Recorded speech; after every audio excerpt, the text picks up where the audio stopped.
ostensibly in order to ensure that the tender that he claims he has with the Department of Labor gets approved.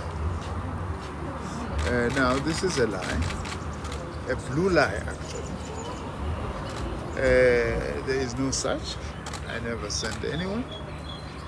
When he was asked by his own admission if Nzimande and some of his colleagues that he mentioned has actually approached you for a bribe, why didn't you go to the police to report him? Because that's illegal. It's corrupt practices. He says no, he doesn't trust the law enforcement agencies. Now, what does that mean? It means that by his own admission, an act of corruption has been committed by myself, and he doesn't want to go and report this. And in terms of, I'm sorry, it's because I want to check this thing. In terms of the prevention why is this thing doing what it is doing? Prevention and Combating of Corrupt Practices Act, number 12 of 2004. If you are aware of a corrupt activity that is being committed, you are duty bound to report it. If you don't report it, it's a criminal offense. For someone like him who admits that it's something wrong that has been done, but he says he won't go and report, it's very strange for someone who claims to be a lawyer, also someone who claims to be a professor, and he claims to be a businessman as well. He should be knowing these things very well. So I've come to report him on that aspect today, that he has actually committed a crime by not reporting about fraud or corruption that he has been aware of. That is the main reason why I'm here, to lay a criminal charge against him, so that he can be able then in a court of law be able to explain why did he not report when he was aware of these criminal activities. I want to know, has this tainted your image as a politician? Well, fortunately, lots of people realize that this is like a farce, really, and that the story that this person is telling is just not coming together. But yes, it's got the potential to damage my image as a political person. We are even going to elections. I don't want this thing to be hanging over my head, you know. You have asked for 100 million rands, whatever amount of money that he's actually talking about. In fact, my belief is that this is intentional on his part, to smear us.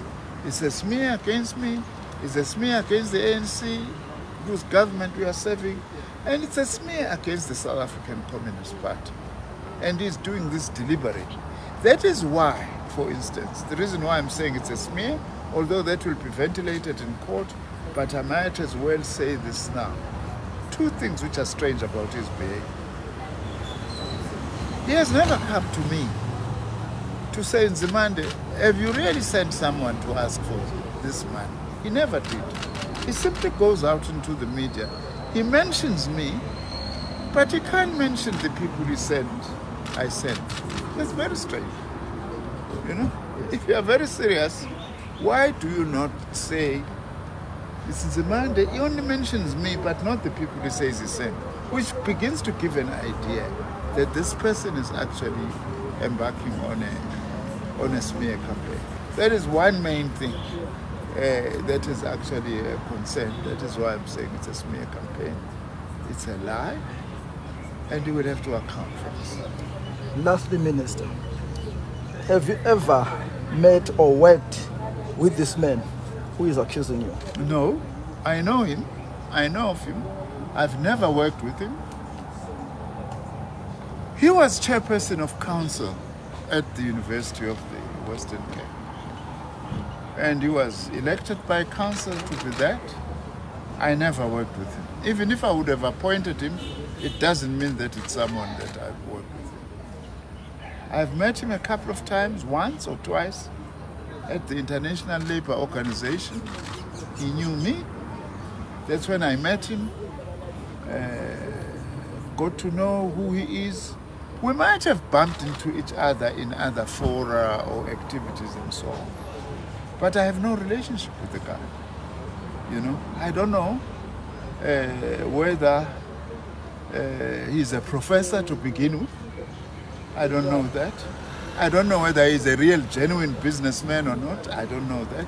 I know at some stage, I've been told now, he once got some money from the Culture, Art, Tourism and Hospitality Sector, claiming to be doing some things in Soweto.